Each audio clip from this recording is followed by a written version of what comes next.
Echoes of leadership. Are there similarities between Robert Mugabe and Ibrahim Traoré?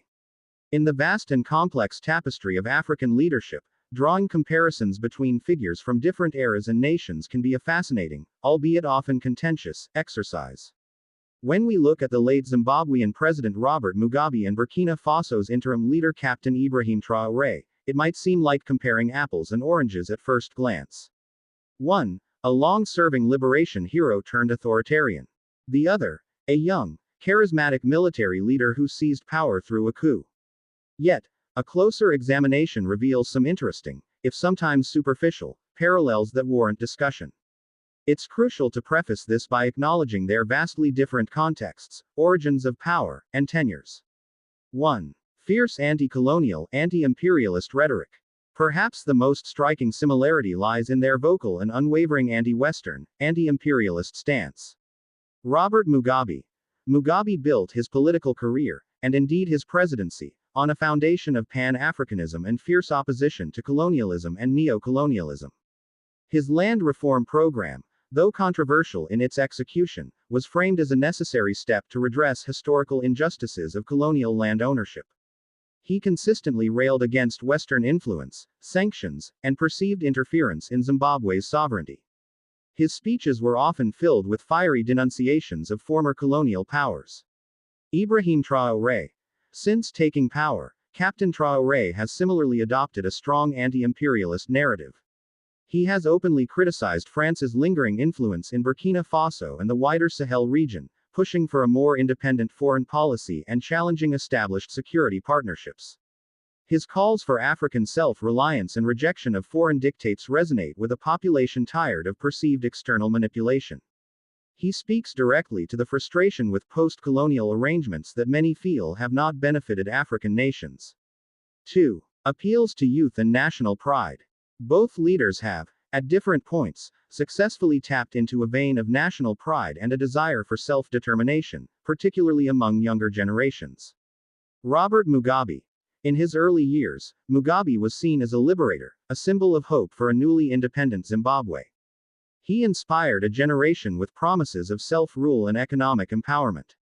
Even in later years, his rhetoric, despite its flaws, often appealed to a sense of national pride and defiance against perceived external pressures.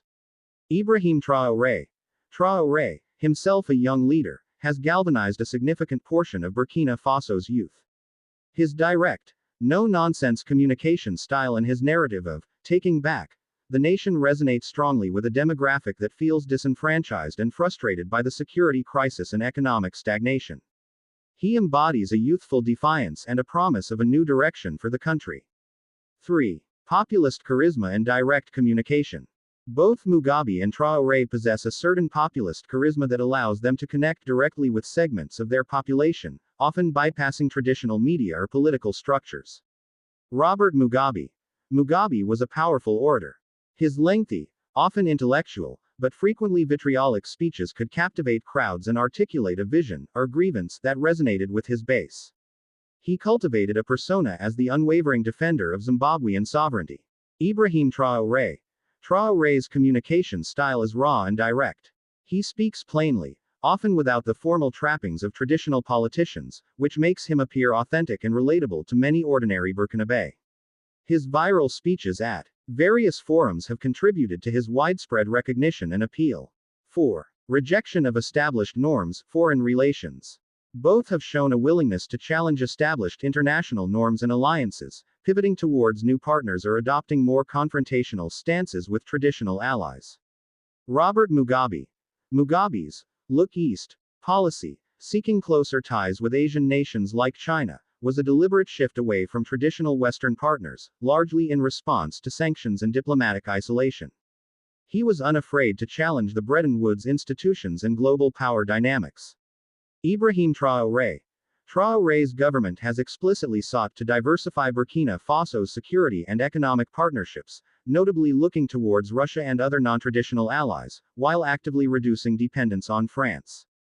This mirrors Mugabe's strategic recalibrations in foreign policy.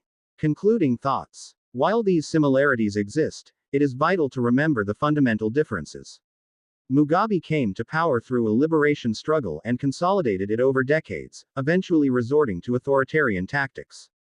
Traoré seized power via a coup in a country grappling with a severe insurgency, and his tenure is still in its nascent stages. The historical contexts, regional dynamics, and personal trajectories are vastly different. However, observing how leaders, across generations and regions, employ similar rhetorical tools, cultivate specific public images, and navigate geopolitical landscapes offers valuable insights into the complex nature of power, sovereignty, and national identity in Africa. Whether Captain Traoré's path will diverge significantly from or eerily echo aspects of Mugabe's long and controversial reign remains to be seen.